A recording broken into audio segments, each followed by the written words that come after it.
Lekungicabanga kule ncwadi. Abantwana bezincwadi kuba besithi incwadi endala. Yabona ngathi incwadi kaJohn Bangomateyu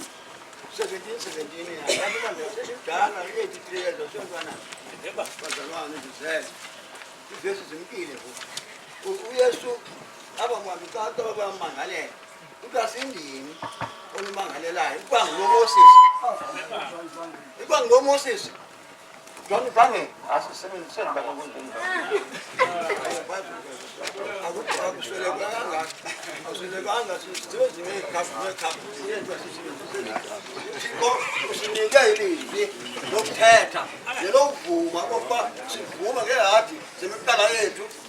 Bazalwana sisebenzise nje. Sisebenzise nje ukwenza into ngeke lenkonzo. Neba. Sinikwe umuntu ukufuna ke chapter 27 verse 11 like ndibhale pha. Bazalwane sekulate sikelele ithetha ngodwa verse 11. uMoses wabawisela abantu umthetho ngalo mini besithi konke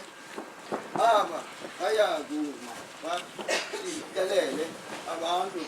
entabeni nami asiphakame lonke ngibani kuthiwa bayakuma abantwana abantu bathile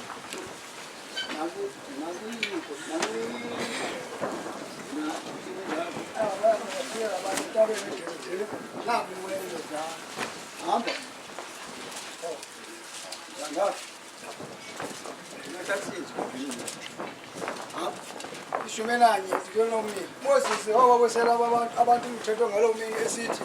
12 aba bayakuma basikelela abantu entabeni yeGerizimu nakuyiweyi asabantu uMoses wayethunywa nguThixo uMoses lamacwecwe ngazange abhale ngokwakhe lamacwecwe ayebhala ngomnye kaThixo lamacwecwe uMoses wazana webantwini ngangabhale into ngokwakhe uMoses ayebhala nguThixo beme kulanda beGerizimu bazalwane nangodade hamba uSimoni noLevi noYuda noIsakare noYosefu noBenjamin 13 aba bayakuma baqalekisa abantu entabeni yeEbhali uRubheni noGadi noAshere noZebhuluni noDani noNafetali 14 bawuhlabela abaLevi bathi wonke amadoda akaSirayeli ngezwi elikhulu 15 uqalekisa Lebenda. Ishimene stanu ngithela ngoso. Uqalekisiwe. Wena kanjani sendinyanthela. 28. Chapter 27 verse 15 uqalekisiwe umuntu owenza umfanekiso oqingayo nokidwayo into elisikizi kuyawofa. Bavume bonke abantu bathi amen. Amen.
esahlukweni samashumi amabili anesibhozo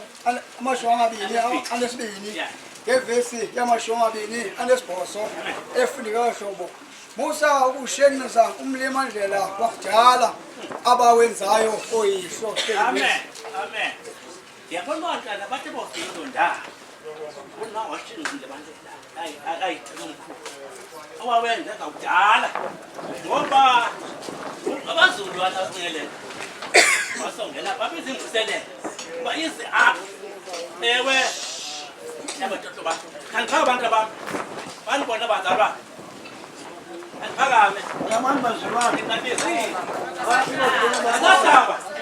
Hayi papa ixesha ebonake. Philosophy. Because Wonke bethu nani nani thanda ukubazisa. Yeah. Yeah. Bazalwane nani kodwa. Amen. Aligavume kumanisa ngaphamsa ngene ibholo. Amen. Kasise. Wansanzwe. Baba. Amazwi anesaba. Yeah. Kayetwa ngesaba. Naka sendlina. Kodwa ngawufunda ebholo. Ingenza njani bazonke. Amen. Singazazi noma nompeke noma zamkelwa. Nalamadoda. Ngiyabona sekwathi ngakafela.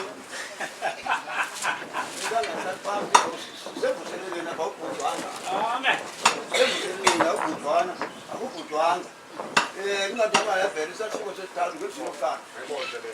Athi yamahebhere Ewe, esahlukweni ngesithathu. lishumi nesithathu Ngezilokana. ngelizwi lokuqala Hamba. kuthiwa ivesi yokuqala uthando lobuzalwane maluhlale lihleli Thando lobuzalwane. Bazalwane maluhlale luhleli. Uthupolosi. Uthando lobuzalwane maluhlale luhleli. Asinamntu namhlanje yokuhlala Sifuna abantu bonke bayazi uba uthando ngoba uthupolose ebhala kumakorinte esahlukweni seshumi nesithathu lesesitani ngandibona kakuhle uthi uthando aluze lutshintshe uthi uthando luthanda izinto zonke bazalwana nani bodade uthi uthando aluwenzi ukuzintloni bantwana bentu kathixo xa unothanda mani soziyenze umuntu nembunga kwibhoso akunanto idalo ngithixo awudalanga nguye hamba ezesibini busa ukulibala ukubuka indwendwe kuba ngokwenje njalo incenye ibuka izinto zezulu ingazi belivesi Abantu usa kulibala ukubuka indwendwe ngoba abanye abantu bazalwana yathi ibuka bantwana benzu kathixo abantu kanti ayisayazi beyibuka izithunywa zezulu yazazi xa uyilote wayemiswe kakhulu abantu elobele esithi ndingakunika nentombam engazange idibane nandoda kodwa sifuna loo nto sifuna abantu bangenapho bazonana bengayazi uba zithunywa zezulu bantwana bethu ezithetha nolothe ngenxa kubele ukolothe bazalwana nkudade bananxiba uthixo kwamfanekisa izithunywa zezulu abenza ababona ngamehlo babantwana bethu bathetha ukuthi hayi namkelekile yimbuhlelele ingakudama ngathi kufiwe isabelo ngabethu ngo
ngibambele izandla ngoba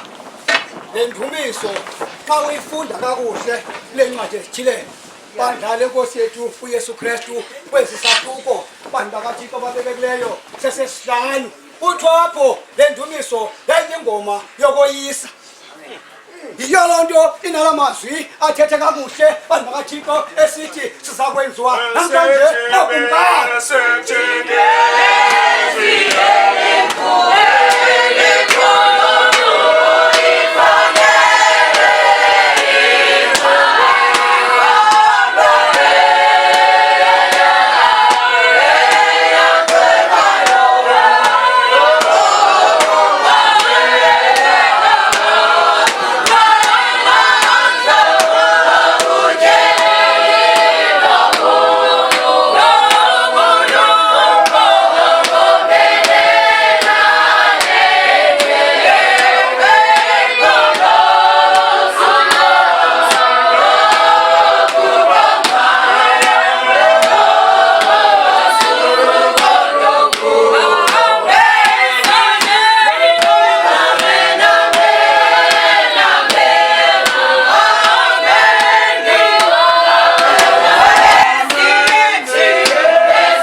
mandibulise bandla lenkosi yethu Yesu Kristu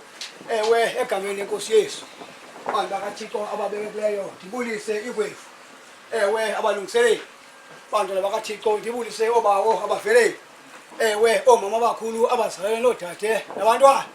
bantu bakaThixo ngegama lenkosi yethu uYesu Kristu umfeli nomvukeli wethu ewe bantu nabenu kaThixo thetha amazwi kuPawulos kokubulisana ebhala ebandla laseRoma bantu bakaThixo ewe akwathi chapha uThixo lo mazwi ewe umfo kaThixo into yokuba makawabhale bantu bakaThixo ababekekileyo into yokuba makasibhalele khona ukuze sazi uba abantu bakaThixo bayabulisana athi la mazwi ewe ebhaliwe Roma 16 levesi njalo kuthiwa apho bulisanani ngolwangu lungcwele ayabulisa amabandla kaKristu ewe sanikwa loo mazwi into yokuba ewe masimane sibulisana ngoba bantu bakaThixo ababekekileyo ukubulisa ewe kuphuma kuthini kwaye ukubulisa kulungile ngoba ukubuliso ngudalxolo phakathi komntu nomntu ngoba abantu bangavani babona ngongabulisana bantu bakaThixo uqala uqonde kakuhle ikhona ingaki ewe bantu bakathixo yolo nto uthixo wasinika loo nto uba masiqale thina sibulisa bantwana bakathixo ababekekileyo ndiyibulele le mbeko ndiyibulele bamlungiseleli ewe le nyheba undinika yona namhlanje ngale mini ingcwele kathixo ewe uthi upawulos ebhale ebhere esahlukweni sesihlanu ngelizwi lesine ithapha intetha akukho namnye namhlanje ozithabathelayo imbeko kuthiwa ithabathayo ngobizwayo kwanjengo-aroni ewe ithi xa isahla kwivesi yesine kuthiwa lo Yesu Kristu ngokwakhe akazisukusanga bantu bakathixo wazukuswa ngowathethayo kuye wathi wena wathi ungunyana wam ndikuzele bantu bakathixo ababekekileyo ewe ndiyayibulela le ngcwele bantwana bakathixo ewe andinika yena ubawo namhlanje into yokokubana mama ndityhililiswe le mvuselelo ewe ngoba sihleli simane sivuselelana ngoba ndibamba amazwi namhlanje ewe thethwa ngupawulos ebhalela uTimoti bantu bakathixo ababekekileyo esahlukweni sokuqala angelizwi elesithandathu uthi wanike uthi kuhlaba ndime ngenjenje ukusikhwezela wathi namhlanje wathi isipho uthi esikuwe esabekwayo ngokubekwa wathi kwezandla ngamajuda amakhulu sivuselela ezo ndawo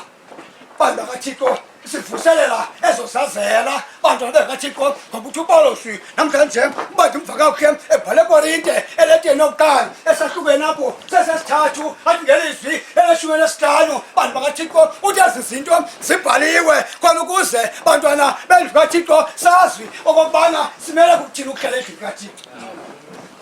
simele kukuthini ukuhlala endlini kathixo kokubawo uthi mamangandibekele amazwi ewe ekubeni bantwana bendlu kathixo ekuba ufunda amazwi kule ndawo efunda amazwi kule ndawo ewe amazwi omthetho namazwi wabaprofeti bantwana bendlu kathixo endikhumbula kakuhle ewe upawulos akungena namhlanje ewe ePhisigi bandibona kakuhle ncwadi yezenzo namhlanje esahlukweni seseshumi elesithathu ngomqolo weshumi elesihlanu uthi akungena upawulos ngemini yesabatha engena bantu bakathixo endlwini yesikhungo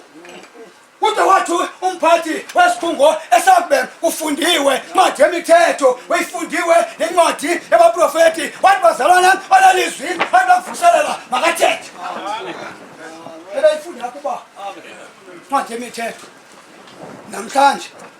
nale bindlela kathixo yesabatha ngoba le nto yabonakala yayifundwa ngale mini ebeyifunda apha ubawo semumva wayifunda nencwadi yabaprofeti incwadi ewe uJeremiya ncwadi ezilimi bantu bakathixo ethi masisiphengulule indlela zethu sisigoqagoqa sibuyeleni kuThixo bantu bekathixo uthi ngoba thina ewe sirheqile sabanenkani abantu ke abantu bandla lenkosi yethu uYesu Kristu kuba kuthethwa ngale ndawo ayokubana sirheqile bacinge into yokubana uqeda ukuphuma abekozweni akathixo uyoma baya kanti kunjalo bantu bekathixo uqeqa kuyehova uThixo uthobe ungawenzanga wathi umyalelo akayehova uThixo uqeqile kuThixo uqeqile kuThixo akulindelanga uba uze ube kanti uqeqa kuThixo uyoma phaa bantu bakathixo kodwa usawungenzi le nto uThixo angenzwa yona bantu bakathixo uqeqile kuThixo kula mazwi namhlanje ethethwa ngumprofeti u-Isaya ewe esahlukweni ewe samashumi mane anesithathu bantu bakathixo ngelizwi lelesine uthi funani emnyalelweni akayova uthi nilese uthi kuwo ngoba zonke ezo zinto wazibhalwayo abananye engayikwenzeka akuthiwanga masithethe indawo ezithile kodwa kuthiwa masufunde ngomyalo kaThixo bantu bekathixo ewe kuthiwa masifunde zonke endaweni kaThixo hayi nambetsa wangawangisa ngupawulos kulaa mazwi bendithetha ngawo ebhale kwizenzo kuthiwa wathi ukuphakama kwakhe wawangawangisa umfaka kaThixo bantu bekathixo wathi kuhamba apho yokuwangawangiswa ke wathi bonke abo namhlanje bamoyikayo uThixo bonke abo bamoyikayo uYehova uThixo bantu bakaThixo ekhumbuza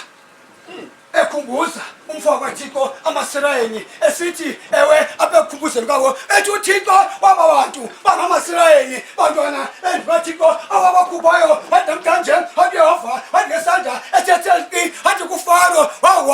wayithwala wathi nemikhwa wathi yabo entla bebakhumbuza umfowabo kaThixo uthi wayithwala over imikhwa yabo entla bantwana kaThixo ewe kuthiwa wathi apho emva kweminyaka engamashumi-4 bantu bekaThixo kuthi basuka namhlanje abantu ewe bafuna ewe umprofeti wabanika umprofeti wabanika uSamuel bebonakala ukuba ewe inkonzo kaThixo bantu bekaThixo ewe idla ngokuthi umvela uPistoli athi abantu ungayibambe isijulu sentaba athi ubambe yonke bantu bekaThixo kanti ngayibona ngabisuka khona nalapho yakhona uyibambe esiqwini aphaya phambili athi uyibambe yonke kanti kuyanyanzeleka into yobana uqale uyikhangele apho ivela khona lentambo khona ukuze uqiniseke uba uyibambe yonke le nkonzo iphuma baprofeti bantu bakaThixo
basuka wathi uSawule esakube ewe uSamuel ehle nabo iminyaka engama-5 bantu bakaThixo basuka abantu bakhala bafuna ukumkani kuba bebona abanye abantu benokumkani kude wabanika ewe uSawule unyana kaKishe wahlala nabo iminyaka engama-4 bantu bakaThixo kuthiwa nalapho uThixo wafumana uDavide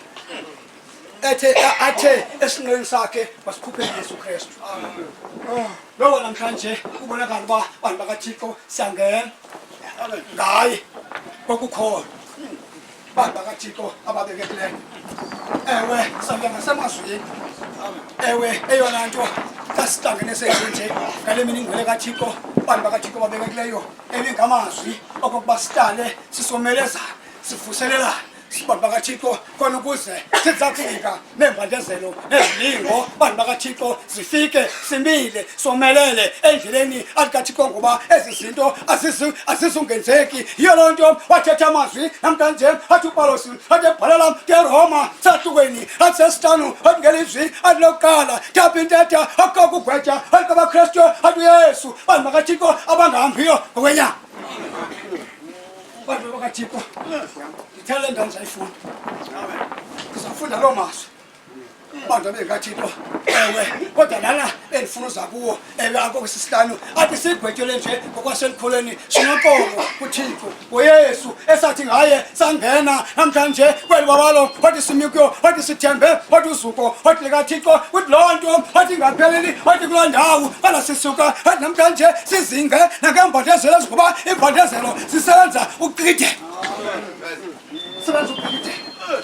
loo nto ithe ayithethi ukuthi asisunga ngeni bakhonzi bothixo ophileyo ezimbandezelweni ngoba kwekamateyu wathi namhlanje wathi ivangeli wathi esahlukweni sesesine wathi ngelizwi wathi lokuqala bantu bakathixo akuthathwa wathi uyesu bantu bakathixo wathi ngumoya nto ingcwele emva kokuba wathi abhaptiziwe nto kombeka wathi namhlanje uthi entlango kalokuze ahendwapho wathi ngusathana nto wahlala wathi intsuku esimashumi wathi mane wathi nobusuku wathi akwanjalo elambile ukudla wathi akupheleni wathi kwazwa wafika usathana fika ngenjalo bantu bakathixo ababekekileyo uthi ekufikeni athi kwakhe athi kule vesi athi yesithathu bantu bakathixo wathi ukuba ngaba wathi nguye wathi unyina kathixo wathi thola amatye tabezizonka thola amatye bezizonka phendula athi nkosi yesu kristu wathi kubholo wam wathi namhlanje wathi kwathiwa wathi umntu wathi angaphili wathi ngasonga sodwa uthi kwathiwa wathi uphila wathi ngamazwi wathi onke apha emlonyeni kathixo bantu bakathixo ophile ngala mazwi kumele uba namhlanje siyawafumana aphuma emlonyeni kathixo khona ukuze siphile amazwi kathixo yiyo loo nto athi uyesu bakaJohn Vangeli esahlukweni 17 nevesi wathi kwanjalo uthi bangcwalise athi ngayo athi inyaniso athi yam athi ngoba athi ilizwi athi likaKristu liyinyaniso kodwa bekathi kumele uba singcwaliswa ngelizwi likaThixo nanso into esibangela uba sibe ngcwele phambi kothixo bantu bekathixo okokubana wathi silugcine wathi ilizwi kayesu kristu athethileyo uthi abakuthi silenze wabuthi umpostile wathi uyakobi bantu bakathixo ababekekileyo wathi esahlukweni sasokuqala wathi ngelizwi abini awonanto bantu bakathixo uthi thina simelwe wathi kukubana sibe ngabenzi wathi namhlanje elizwi singasuki sibe ngabaphulaphuli wathi belizwi ngoba umphulaphuli welizwi bantu bakathixo uthi ufana nendoda esuke inesipilini izipike izipilini esalepapade isilibele ibinjani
bantu bakathixo ababekekileyo uPaulos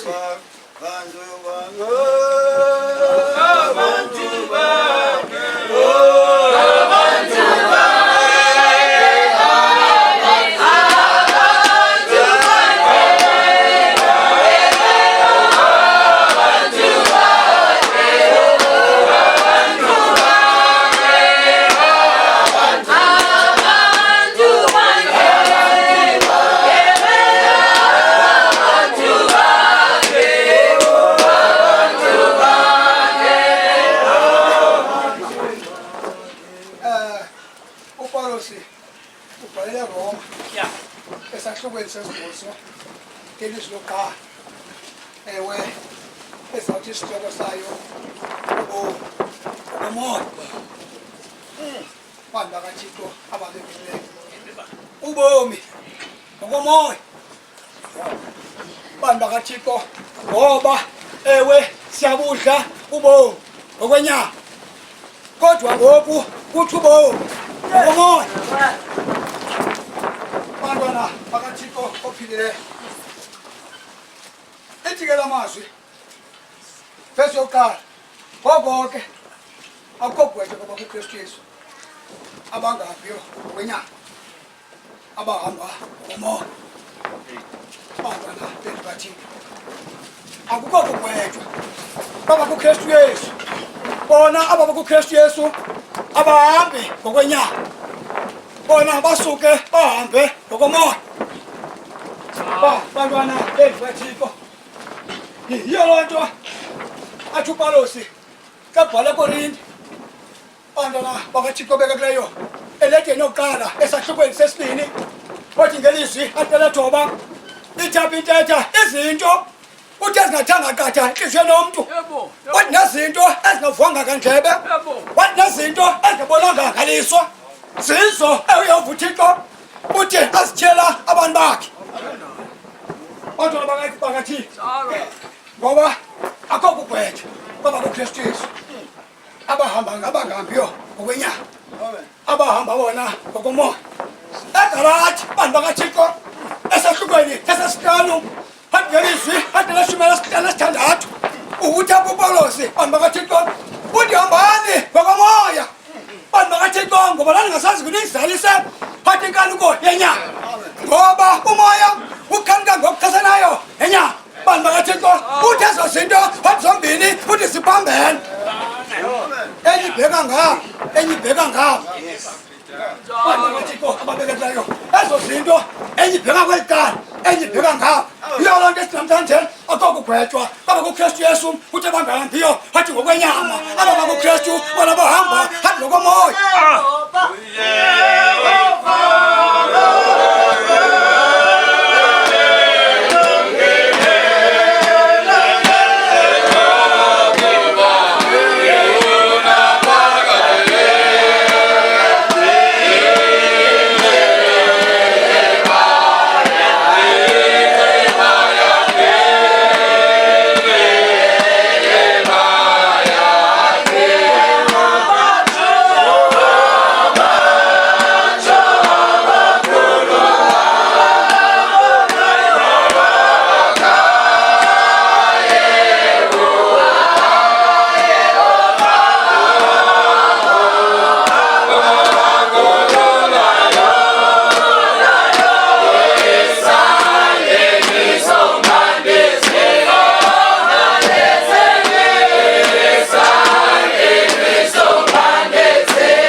wathethwa nguPaulos eKorinte bantu bakathixo kulalete uqala kwesasesibini ewe bantu bakathixo uthi ngelizwi ewe leshu bantu bakaThixo uthi uThixo uthi uzithila kuthi ngomoya wakhe athi khona ukuze athi sizazi athi izinto athi zikaThixo nenzulu zikaThixo zathi usuzazi izinto zikaThixo zikaThixo kunyanzeleka into yokubana hamba ngokomoya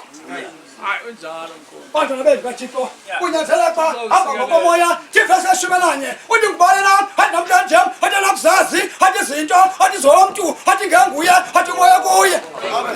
ngoba nazi kaThixo athi izinto akhona umntu anakuzazi athi ngenguye athi umoya kaThixo uthi ezi zinto athi zikaThixo sababola ngazo khona ukuze sizithethe nakuzithetha singakazifundiswa bubulumko bomntu kodwa sisuke sizifundiswe ngumoya kaThixo oyingcwele bantwana bakaThixo ophileyo akho gwethu ngoba kuKristu Yesu abangahambiyo namhlanje ngokomoya bantwana bakaThixo ophileyo kaloku ivangeli bantu bakaThixo sahlukweni athi sesine bantu bakaThixo ophileyo ndiyayiphosa kwakaJohn bantu bakaThixo besesine athi ngelizwi lashumela Joba bantu bakaThixo akufika athi Yesu athi kwintakazi thenquleni bantu bakaThixo ufika uyixelela athi namhlanje athi izinto enganye eyakhe athi yazenza wathi le ntakazi uthi ndiyabona athi ngakubona athi nguye athi umprofeti ovela kuThixo ngoba naku ndixelele ezi zinto ndandike ndazenza ithi kodwa uthi abawo athi bethu babenqula athi kule ntaba kodwa Johane into yokubana mabaye babamkelisa isipho somoya ingcwele ngoba babebhaptizwe nje kodwa bebhaptizwe egameni lenkosi Yesu kodwa babebhaptizwe nje egameni lenkosi Yesu bazame kaThixo banyanzelekwa bakufika abazalwane ubaleka izandla khona ukuze ewe babe nesipho somoya ingcwele bazame kaThixo ngoba akukho gwethu ngoba kuKristu Yesu abangahambiyo ngokwenyama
lomthetho womoya kaThixo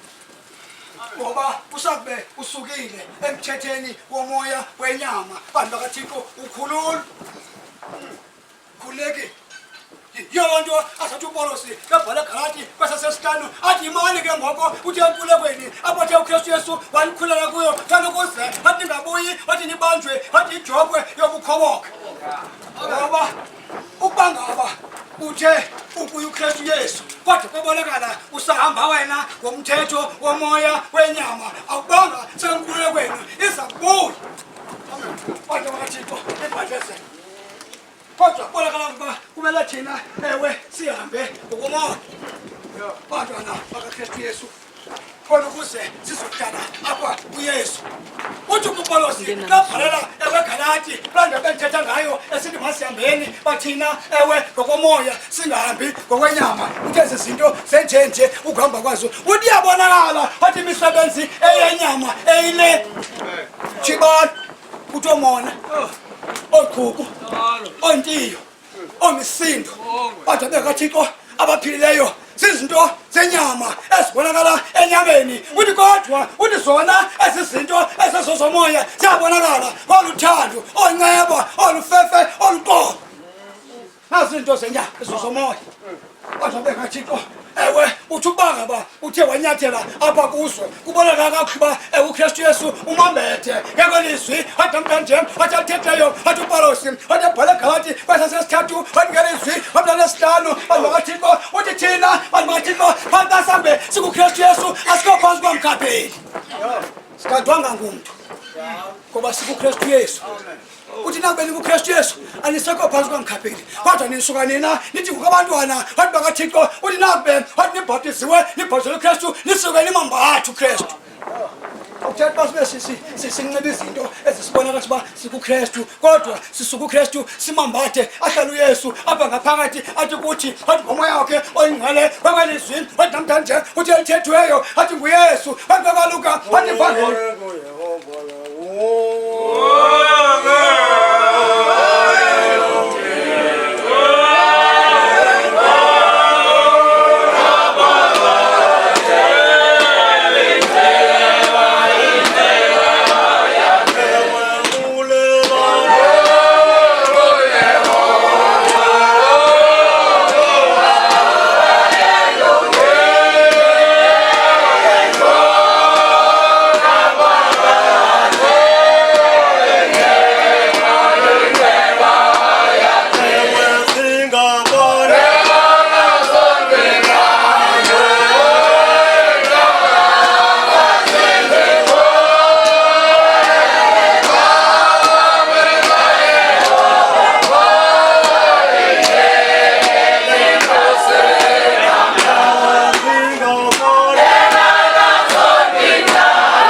abangenayo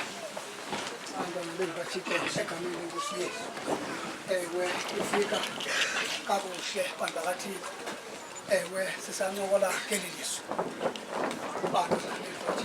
athatha amazwi athi uYesu athi kaMateyu athi ivangeli athi sehlukweni athi eshumi nambini athi ngelizwi mathathu athi lesithathu tapitata wenzeni mhle athi umthi kalokuze nesiqhele sisawo sibe sihle ngoba umthi athi waziwa uthi ngesiqamo uthi ubangaba athi umthi uthi wenze mbi nesiqamo sizakuba sibi nesiqamo sizakuba sibi bantwana bakaThixo uthi ndizalandini yamarhamu nikwazi nje ukuzithetha izinto ezilungileyo ngoba umuntu ebunqaneni bakhe obubulungileyo uthetha izinto ezilungileyo uthi kanti nasebunqaneni bakhe obungalungile uthetha izinto ezingalungileyo ngoba athi umlomo uthetha okuphuphuma kwenhliziyo yiyo loo nto kubonakala into yoba xa sikuKristu Yesu simela sihamba ngokomoya bantu bakaThixo ababekekileyo ngoba le nto ilapha ngaphakathi ndimva kakuhle athi uPawulos ebhale Efese bantu bakaThixo esahlukweni athi sesithathu athi ngelizwi athi ngelizwi eleshumi elinambini amen leshumi elinambini bantu bakaThixo esathuma sethu ngevesi yesibhozo bantu bakaThixo uthi ewe masilithandazele ewe ilizwi likaThixo khona ukuze laziwe ilizwi likaThixo silithandazele uba uthi laziwe ngoba ewe le nto ibangela uba uthi laziwe bantu bakaThixo uthi kuba emizalwane athi kaYesu bantu bakaThixo esezulwini athi nasemhlabeni kumele lona uthi uthando othi lukaThixo uthi lazeke ububanzi nobude nokuvuleka uthi kwalo ngoba lonke loo nto leyo ixo mntu ngaphakathi sezindawo ewe kubonakala uba xa sihamba ngokomoya zikuye zikulo mntu ungaphakathi endimvayo athi umpostile athi uPetrosi bantu bakaThixo ababekekileyo athi kule leta athi yokuqala sahluke lapho sasesithathu athi ngelizwi leshumi nethoba kuthiwa kuba athi uYesu athi kuwo athi umoya bayahamba wakushumayela athi nakomoya uthi awangcolileyo uthi kwasindiswa apha imiphefumlo esibhozwa abakukuthi ngamanzi uthi alusisindisayo nathi ubhaptizweni ingekho lo ukuvasa ubunyukunyuku futhi benyama uthi kodwa ikukubuzisa ngesazela esiphilileyo kuThixo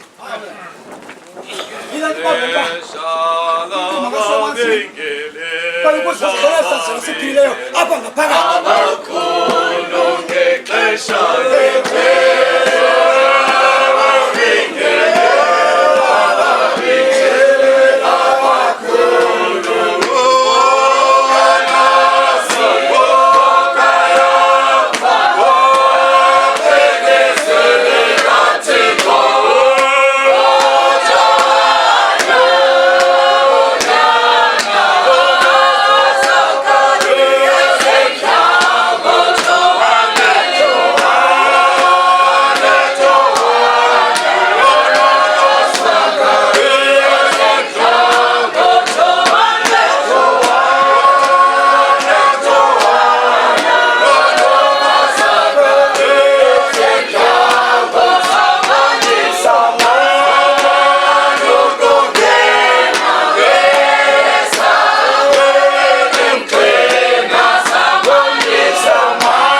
bakaThixo ophileyo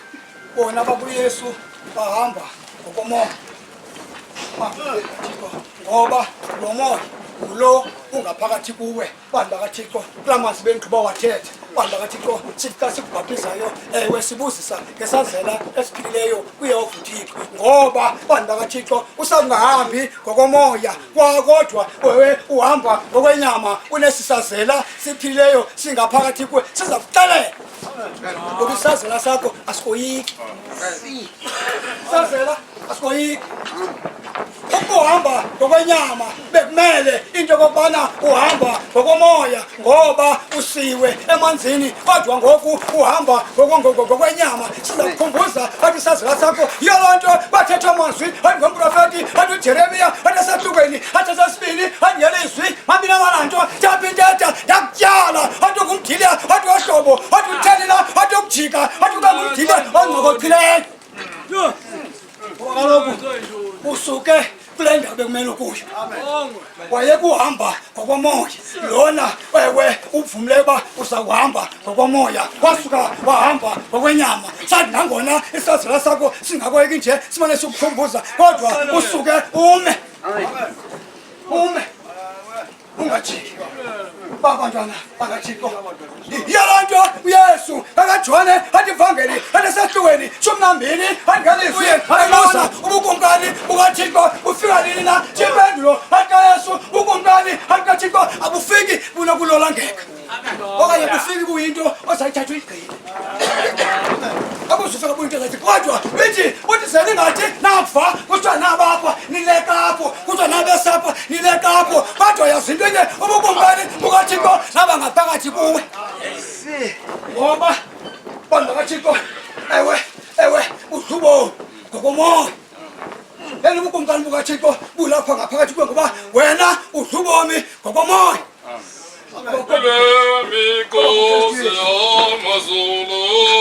engongezelo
abahamba bona ngokomoya yiyo loo nto athi uPawulos sebhale eKorinte ethi noqala esahlukweni sesine ngevesi 16 bantu bakaThixo uthi kungoko thina singethi mandla ngoba umuntu wethu othi ngaphandle njengoba emane sonakala kodwa lungaphakathi uyahlazeka kokuhlazeka ngoba lo ngaphandle kulumane sonakala kodwa lo ngaphakathi yena uyahlazeka kokuhlazeka ngoba ukumoya yiyonto Pawulosi balebhere sehlukweni athi sesine japitata athi masoyikeni athi kangoko kaze kuthi ekubeni athi kusasele athi idinga athi nongena kakuphumleni athi kwakhe uthi kubekho bani usilelayo uthi ngoba sisiyezwe athi indaba ezilungileyo kwanjengabo uthi kodwa athi ilizwi athi ledaba lingadibelanga nje athi nokholo alabanceda ngoba izinto zihamba zombili kodwa bakathixo ilizwi lodaba lihambe ngenokholo sinezo zinto zakube zinjalo utsho ungakokugwetywa baba kuKristu Yesu bantu bakathixo abangahambi bona ngokwenyama ngoba awuzuhamba ngokwenyama ngoba ezi zinto zihamba zombili ilizwi lodaba nokholo bagwetywa baba kuKristu Yesu kodwa bakathixo kumele sekuba ewe sisihlale kakuhle kuKristu Yesu yiyo loo nto ewe azathi uPetros kwizenzo zabapostoli esahlukweni sesithathu athi ngelizwi le-17 bandibona kakuhle uthi masiguquke sibuye khona ukuze ziqolelwe izono zethu bandibeka kaThixo sibuye uthi nangoku ubusozibona uba uyiphosile kodwa usuke ubuye uzohamba ngokomoya le nto uThixo ayifuna into yokokuba sihambe ngokomoya khona ukuze sisikholise yena ngoba ukuhamba kwethu okanye abantu bakaThixo ukukhonza kwethu sikhonzela into yoba masikholise athi uyamva uThixo khona ukuze asolulele athi mihla bantu bakaThixo asidlise ubomi uThixo ngoba ndingomazwi ethethwa nguPawulosi athi ebhalela eEfese sahlukweni athi esibini athi ngelizwi athi nesibhozo uthi sisindisiwe nje ngobawalo okanye ngokholo bantu bakaThixo loo nto ayiphumi kuthi iphuma kuThixo iphuma kuThixo uThixo izawuthi phaa ngasentla uYesu ewe babakwamnceda eEfese izawuthi phaa ngasentla bantu bakaThixo uYesu okanye uThixo etyebile nje uthi yinceba uthe ekubeni bantu bakaThixo etyebe inceba yakhe wasuka thina wasidlisa ubomi wasidlisa kuThixo ubomi yiyo loo nto kumele uba sikholise yena sihambeni ngokomoya elizwi le-14 uthi bakhumbuze ezo zinto uthi uqolana ndise uthi emekele Nkosi uba umntu azimise engumsebenzi ocindekileyo bantu bakaThixo phambi koThixo umntu azimise ngokwakhe azimise engumsebenzi ocindekileyo phambi koThixo bantu bakaThixo khona ukuze uzokuhamba ngokomoya khona ukuze uThixo kuzaseka amazwi athi abathethileyo athi namhlanje athi ngomprofeti athi uJeremiya athi esahlukweni mathatha lesithathu athi ngelizwi athi lesithathu uthi ndinqule khona ukuze ndikuqaliswe ezikulu ongazaziyo ngomoya wakhe zonke ezi zinto uzathi akuqalela uThixo ezinto ezinkulu ungazaziyo ngaye uzicela ngomoya wakhe ngoba uzabe wena uphisidla ubomi ngokomoya bantu babeli bakaKristu yekana bethwa le ndawo ewe yekana bethwa le ndawo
bantu bakathixo iqale manje zenzo bandibona kakuhle esahlukweni sesibili ewe ngelizwi lokuqala besakube abazalwane bantwana bezikathixo xa uyiqala kwesasokuqala bantu bakathixo ewe usitanayo besakube abazalwane bebuya ewe kwinkosi sakube inkosi yesu athi ifukulwe athi ilifu phambi kwabo bantu bakathixo yasuka athi emazulwini bantwana bezikakristu bathi bakubuya abazalwane apho kuvela uhambo alolwesabatha ngoba ukristu kuyabonakala uba wemkwango sabatha ngoba indlela ndawo yayiluhambo lwesabatha kashukweni bebuya bentwana bekathixo befika wathi kwindlu ababehleli athi kuyo lenkosi yesu xa ufika kwesesibini athi isahluko bantu bakathixo kude yayingumhla wathi wepentekosti bathi akuhlala athi amadoda phakathi elishumi athi elinanye ngoba elishumi elinambini yayisengasekho ngoba yile yathengisa inkosi yesu ngoku akufika la madoda ehlala bantu bakathixo johama athi upawulosi bantu bekathixo wama upetros phakathi kwabo kuthiwa kaphakamise ulwisi bantu bekathixo bantu masikungeni kuthixo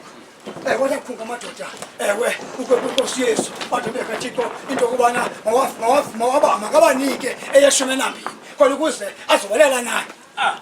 uthi ke kanti kule ndawo ewe bantu bakathixo sakube uzalisekile athi lo mhla wepentekosti kuthiwa hlala athi la madoda kuthiwa kwakho athi umoya bantu bakathixo omkhulu ovela ezulwini bantu bakathixo wayizalisa athi indlu ababehleli kuyo kuthiwa lolo lahlala kubo ngabanye aphuma amadoda ethetha iilwimi ngeelwimi ubethethiswa nguthixo ayingasithetheli bantu bakathixo ngoba azaliswe umoya kathixo yiyo loo nto namhlanje esilamazwi akho kugwetywa kwaba kukristu yesu abangaphi bona ngokwenyama asihambeni ngokomoya bandla lenkosi khona ukuze sibe nako ukuzalisa umthetho kathixo thangaba sesahamba ewe ngokomoya siye siwuzalise umthetho kathixo kodwa uthi uyesu bantu bakathixo nqakwala kwincwadi kaJohane bandibona kakuhle esahlukweni seseshumi enambini athi ngelizwi mabili nesithathu bantu bakathixo uthi ukubangaba uthi ugozo wathi lengcolowa alithanga luwe apha emhlabeni lufe alubintshwa abantu abalimayo bayayazi loo nto abantu abalimayo bayayazi loo nto ukuba ngaba utyalile noba ngumbona noba yintoni ungathi uyayigrumba phaya emva kwexesha ethile uzafika ibolile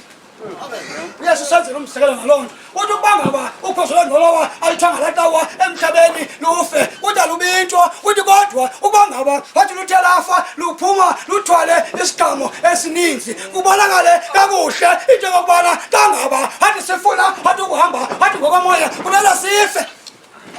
ubuthina khona kufe sife kubuthina bantu bakathixo khona ukuze umoya kathixo uhlale ngaphakathi athi kuthi sivelise iziqhamo ezabonwa athi nguJohane bandibona kakuhle athi kaMateyu athi ivangeli elesahlukwini athi sesithathu bantu bakathixo bangelizwi athi esigengqe sawuza uthi amafarisi besiza uthi elibhaptizweni uthi lakhe wathetha ilizwi wathi nzalwa ndini athi amahamba uthi ngubani na onibonisileyo banibaleke athi ingqumbezayo wathi velisani ngoku iziqhamo ezifanele inguquko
Usugo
Sibulela ingceba zakho somandla othe wena Nkosi elungileyo kwathi chapha ebantwaneni abancinane mnini into zonke ukuba Nkosi elungileyo ke kufike ibandla onyawo nhle Nkosi elungileyo phakathi kwalomnquba mnini into zonke sibulela wena ke Nkosi elungileyo ngale mini sibulela wena Thixo wethu mini enkulu kangaka mini Nkosi elungileyo yeSabatha Thixo manje makhulu mini wathi udala Nkosi wakusikelela lo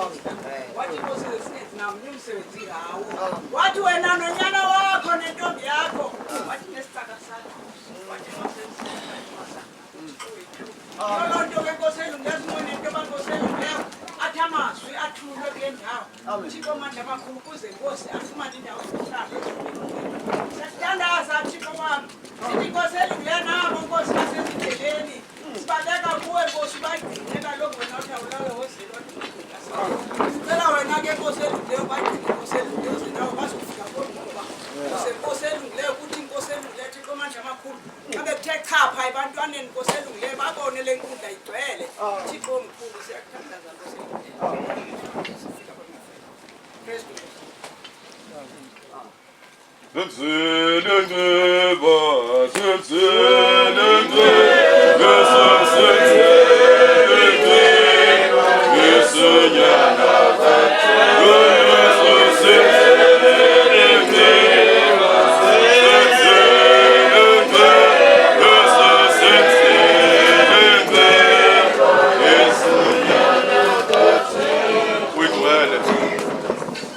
Amandla wonke malusolungileyo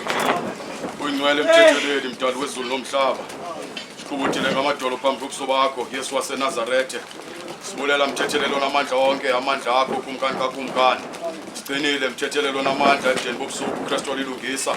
wasigcina wasilondoloza mthethelelo namandla ebudeni beveki Yesu waseNazarethe kumkani kakumkani mnini wezitho zonke usigcinile mthethelelo namandla ngcwele yazo zonke ingcwele ezindleleni Yesu waseNazarethe Thixo lilungisa xa besikucelile Kristu namandla Kristu lilungisa ukuba mthethelelo namandla uphume nathi xa sizawuphuma Kristu ngamandla wonke ngcwalisa yezulu nomhlaba sakucela mthethelelo namandla ubeke isithunywa sakho ngaphambi kwethu Kristu namandla mnini wezinto zonke kubonakele kunjalo ngcwele yazo zonke ingcwele Yesu waseNazarethe ngoba mthethelelo namandla siyazi uba Kristu lilungisa akho nto sizenzela ngokuzithandela kumkani kakumkani koko ukuthanda kwakho Yesu waseNazarethe athi uPawulos ebhalela ibandla mthethelelo namandla eseEfese esahlukweni mthethelelo namandla sesibini ngelizwi lesibhozo kuba nina nisindiswe ngokubabalwa nangalukholo uthi akuphuma imisebenzini yenu akusilivere nagolide kungamandla kaThixo hleze kubekho bani nothaqayise ngaloo nto uthi ngezwi leshumi kuba nina nonke nikumsebenzi kaThixo nadalelwa kuKristu Yesu banenza imisebenzi elungileyo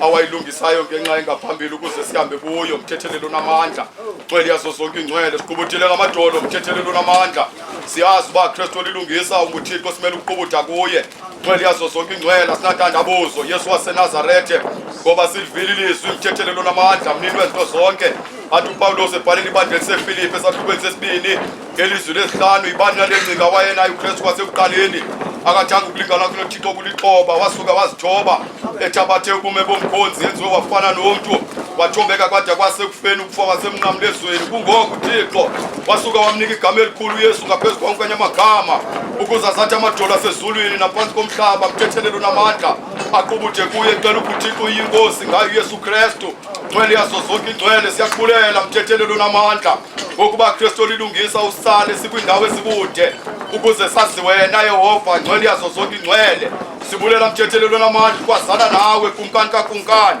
Yesu waseNazarethe athi uYesu ethetha kusibangeli kaJohane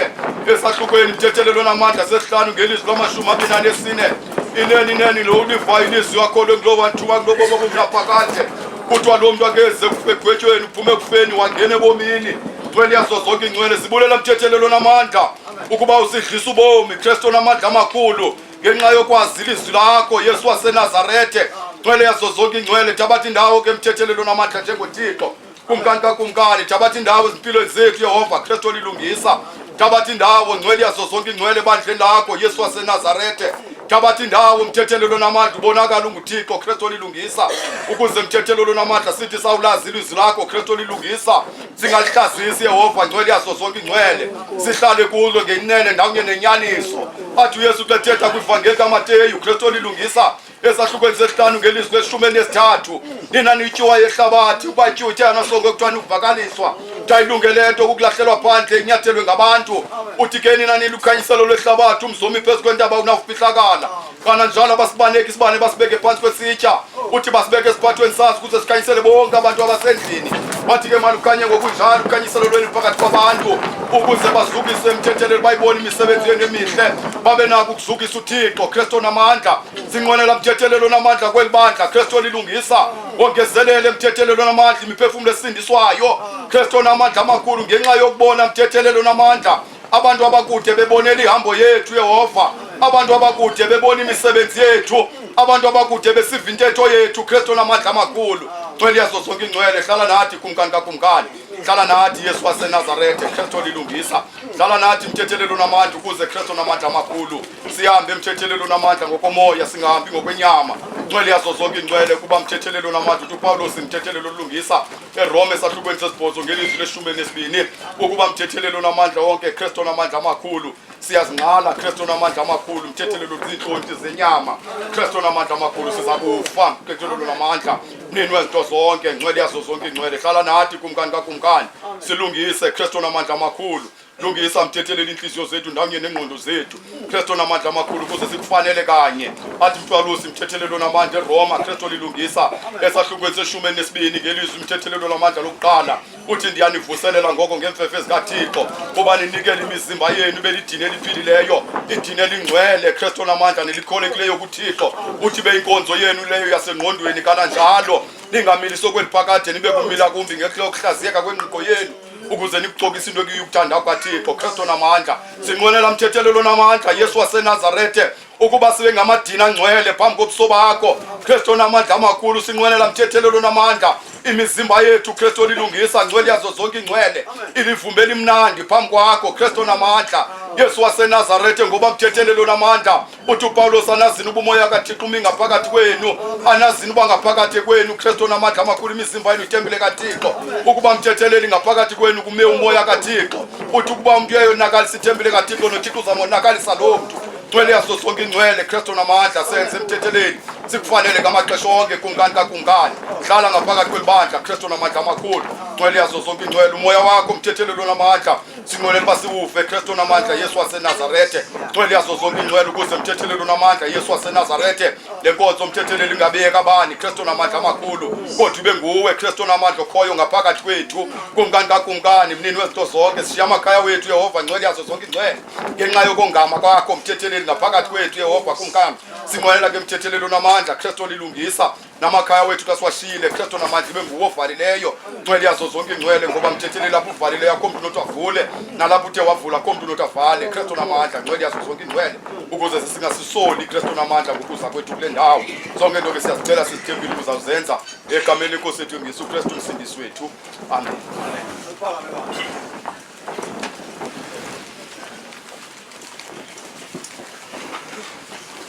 Masipulele abathanda. Masipulele abathanda.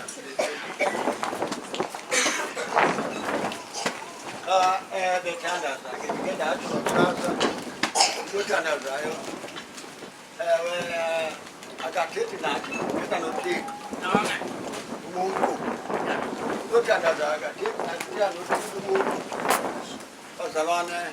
nangodade ngeke ndathi athi Yesu kwenta abazalwane ababili angawugibiseleli kodwa baqubule ukuze wangangene kwenu abantu baqubule bathina nothixo wathi Nkosi lendebe ayididlule kungabi kukuthanda kwami bekukuthanda kwakho bazalwana ndisuke siyabulela lena kakhulu kubantu ke abathandazayo ngoko ke kuzovunywa ingoma yokuvala ukuze umluseleli nje kutasongela impela Malathixo sibabala sikelela ukanyisa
Amen.